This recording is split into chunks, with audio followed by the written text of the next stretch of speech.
同学，今天是南京走跳秘籍，怎么在偌大的南京车站里面顺利找到回家的路？100出头人民币就能住到带洗衣机跟投影机的酒店式公寓，还有自由行必备的脚踏车攻略。春暖花开的季节，正是探访这个千年古都的好时刻。我住的酒店式公寓民宿就在火车站出来右手边的小区，走路5分钟就可以到，生活机能也非常的完整。即使是晚上11点多才到，楼下还是有热腾腾的宵夜可以吃，还有水果点心可以买。小区楼下的自行车则是我们外出旅行的好朋友。怎么用？打开支付宝，首先要开启网路跟定位哦，然后扫一扫。打开支付宝，扫一扫，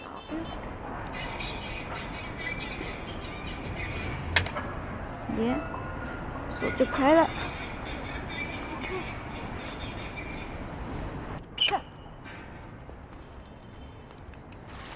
其实很近啊，只是顺便告诉大家怎么骑车。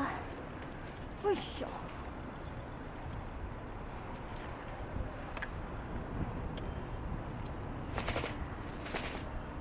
你看这边精明通道，然后带大家看一下，对面有没有鸭血粉丝？不错，它的酥饼好吃。然后猪脚饭，这个水果行，精明汤包也不错。这个水果行我买了2天，赞。那个淡雪草莓只要15块1盒。但是如果大家推着行李的话，这里是比较好找的。你看，楼下就有超商，这里有非常多的电视公寓，我觉得都很好。OK， 好了，其实到了南京南站 ，C， 是不是非常近啊？完全就是带大家体验一下而已。好，到点了，脚踏抬起来，然后呢，低低的，旧的车型是这样。哎呦，听到吗？噔噔就是锁起来了，这样你的车就还了。好，它就计算了1.5块。但是如果你是新人，或者是有一段时间没有用，或者是点了，他常常会说有那个7星卡，像我好像买不知道5块还是7块，然后就1个礼拜不限次数的骑行。OK， 在上海的时候我骑蓝色的支付宝，然后在南京这边，我骑的是绿色的滴滴出行的轻级。那它有限制，就是你一定要在它划分的区域范围里面停车。至于你要停哪里，基本上不要被交管逼逼，就都，然后它是在绿色的区块里面，就都可以停，就把它锁上就好了。那像在上海的话，比较有可能的是，它新型的，像我这2天遇到它新型的车，它是不是像刚刚用锁扣扣起来的？它是要直接上网或者是蓝牙，然后按锁车，就是还车，然后它靠网路把它关起来。这样的话，就一定要确保你的手机是随时有网路的。好 ，OK。为什么我扛那么重呢？因为原本我以为，我也会住到今天晚上，结果一看订单，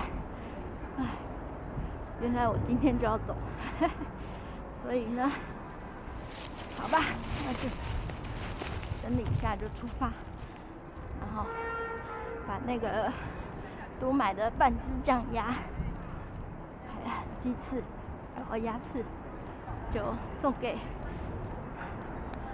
整洁的阿姨了。她人还蛮好的，也很辛苦，一天要整理30多间房间。哇，我觉得我应该整理10间房间腰就很酸了吧？他们居然要整理30间，真辛苦。这个花很漂亮哦，我昨天在正门的时候有拍到粉红色的，这个是白色的耶，不知道是什么花。有谁知道那个树干底下为什么都要画白色的啊？昨天在那个老东门看到那个花，拍到的花也是超漂亮。哎，你看鸽子哎，哦，它在吃那个花。哦，它没有吃，它只是把它弄下来。哎，那我们来看看是什么。咦？咦？是豆子哎，是豆子哎，它不是花哎。OK， 再看看。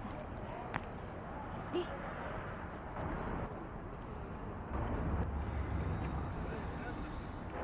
是像这样的豆子哎，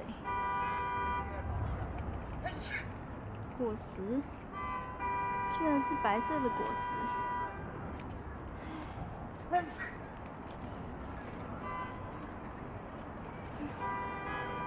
太妙了！我来找一个带那个的。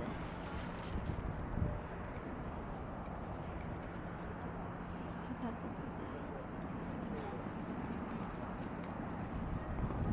的，一小。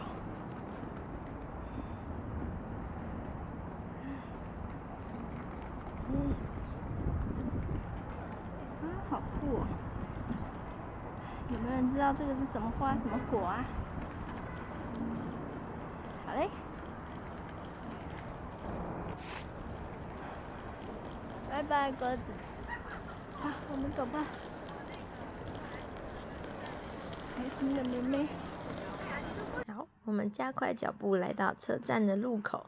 南京南站也是3铁共构的新车站，所以占地非常大，很容易迷路哦。你看，有分进跟出的哦。虽然我是觉得有一点奇怪啦，门那么大一个，为什么总是只开小小的门，让人家进出呢？啊，我知道，因为要安检。这里过地铁、坐捷运，也都是要过安检的，所有的包包都要拿下来检查一下。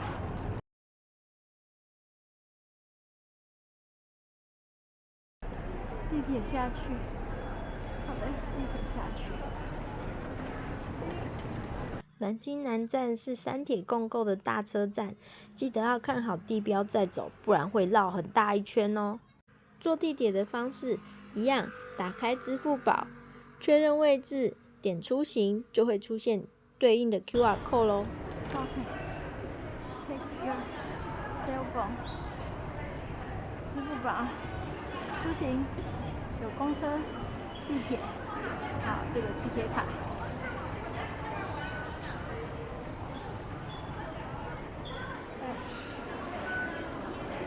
人脸识别其实是不用了，这样就进来了。南京跟上海坐地铁跟公车都是一样的方式，打开支付宝，按出行就对了。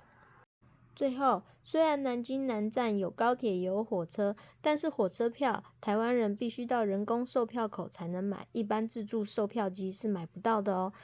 买好票之后，再到楼上做安检。进站的时候则要走人工通道，用台胞证坐火车，就不用白白排队咯。